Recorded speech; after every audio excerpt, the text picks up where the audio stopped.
Hi అండి, ఎలా ఉన్నారు? Welcome back to Kashi Annapurna శాకాహార వంటలు. ఫస్ట్ టైం నా ఛానల్ చూస్తుంటే సబ్స్క్రైబ్ చేసుకోవడం మర్చిపోకండి ఫ్రెండ్స్.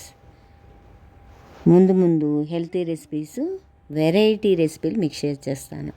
ఎప్పట్లాగే ఇవాళ మీకు నేను ఎన్నో హెల్త్ బెనిఫిట్స్ ఉన్నటువంటి పోయిన కంటి ఆకు, అదేనండి పొన్నగంటి ఆకుతోటి ఒక మంచి రెసిపీ పరిచయం చేయబోతున్నా. పూర్వకాలంలో ఈ పొన్నగంటాకుని కంటి సమస్యలు ఉన్నప్పుడు, అలాగే కళ్ళు పోయిన వాళ్ళు కూడా కొంతమంది వండుకొని తిన్నాక చూపు మెరుగవడం వల్ల క్రమేపీ కాలక్రమేణా ఈ పోయిన కంటి ఆకు అన్నది కాస్త పొన్నగంటి ఆకుగా మారిందంట. చాలా మంచిది ఫ్రెండ్స్, కళ్ళకి రుచి కూడా సూపర్గా ఉంటుంది. అన్ని సీజన్లో దొరుకుతుంది. వర్షాకాలంలో అయితే చాలా ఫ్రెష్గా ఉంటుంది. వేడి వేడి అన్నంలో బాగుంటుంది, అలాగే చపాతీల్లో కూడా చాలా బాగుంటుంది. చూద్దామా, ఇంకెందుకు ఆలస్యం. ముందుగా ఒక కప్పులో ఒక స్పూన్ పెసరపప్పు తీసుకొని శుభ్రంగా కడిగేసి కాస్త నీళ్లు పోసేసి నానబెట్టి పక్కన పెట్టుకోండి. పెసరపప్పులో కూడా ప్రోటీన్ చాలా ఉంటుంది, చాలా మంచిది బాడీకి. ఇవాళ నేను ఈ కూర చేయడానికి 5 కట్టలు తీసుకున్నాను. శుభ్రంగా ఆ కట్టలంతా కూడా ఒలిచేసేసి, కాడ లేతగా ఉంటే మనం కూరలో వేసుకోవచ్చు. ముదురు కాడలు అయితే అంత బాగుండదు ఫ్రెండ్స్, పీచు పీచుగా ఉంటుంది. అందువల్ల లేత కాడలే చూసుకోండి. సన్నగా లేతగా ఉన్న కాడలు అయితే కూరలో కలిపేసుకొని ఉడికించేసుకోవచ్చు. ఆకంతా శుభ్రంగా ఒలిచేసేసుకొని ప్లేట్లో పెట్టుకొని చిల్లుల బళ్ళంలో బాగా కడిగేసేయండి, మట్టి అంతా లేకుండా. మట్టి తక్కువగానే ఉంటుంది, తోటకూర పాలకూర వీటికి ఉన్నట్టుగా అంత మట్టి ఉండదు. మట్టి అంతా శుభ్రంగా కడిగేసేసి చిల్లుల బళ్ళల్లో వేసేసి కాస్త నీళ్ళంతా ఓడనివ్వండి. తర్వాత ఆకంతా తీసుకొని సన్నగా కట్ చేసేయండి చాకుతోటి. నాకైతే ఈ పొన్నగంట కూర చాలా ఇష్టం ఫ్రెండ్స్. మా ఇంట్లో వారానికి 2 రోజులు కంపల్సరీ చేస్తాం. తర్వాత 2 పెద్ద ఉల్లిపాయలు తీసుకొని పొట్టంతా ఒలిచేసేసి మీడియం సైజు ముక్కలుగా కట్ చేయండి. మరీ సన్నగా కట్ చేసి వేయించినప్పుడు మాడిపోతాయి, అందుకని మీడియం సైజు ముక్కలుగా ఈ విధంగా కట్ చేసేసి పక్కన పెట్టుకోండి.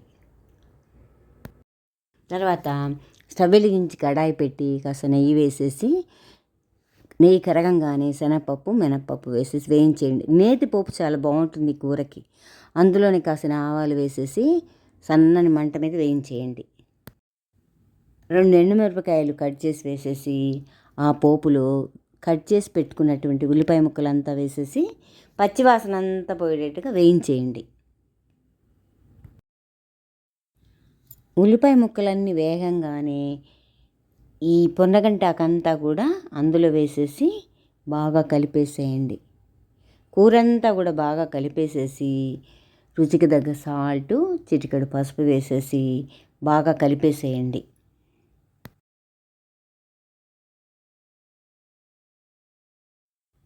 కూరంతా బాగా కలిపేసేసి సన్నని మంట మీద సిమ్లో ఉడకనివ్వండి. 5 నిమిషాలు కూర మెత్తబడంగానే నానబెట్టుకున్నటువంటి పెసరపప్పు వేసేసి కాసి నీళ్లు పోసేసి కూరంతా బాగా కలిపేసేయండి.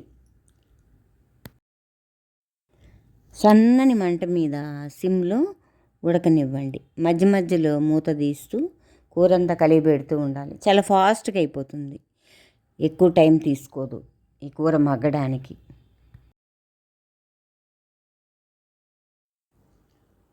కూరంతా మెత్తబడంగానే పల్లీకారం దొరుకుతుంది కదా, నేనైతే ఇంట్లోనే చేసుకుంటా. పల్లీకారం జల్లేసేయండి కూర మీద. చూడండి పొడి పొడిగా ఎంత బాగా వచ్చిందో కూర, చాలా బాగుంటుంది. పల్లీకారం పౌడర్ వేసేసి కూరంతా కలిపేసేసి 5 నిమిషాలు అవ్వగానే స్టవ్ ఆఫ్ చేసేయండి. అంతే, ఎంతో రుచికరమైన పొన్నగంట కూర రెడీ. ఇలా రెడీ అయినటువంటి కూరని ఒక బౌల్లో సర్వ్ చేసుకోండి. ఈ వీడియో మీకు నచ్చిందా? నచ్చినట్లయితే ఈ వీడియోని మీ ఫ్రెండ్స్కి, మీ బంధువులకి షేర్ చేయడం మర్చిపోకండి ఫ్రెండ్స్. థ్యాంక్ యూ నా వీడియో ఫుల్గా వాచ్ చేసినందుకు.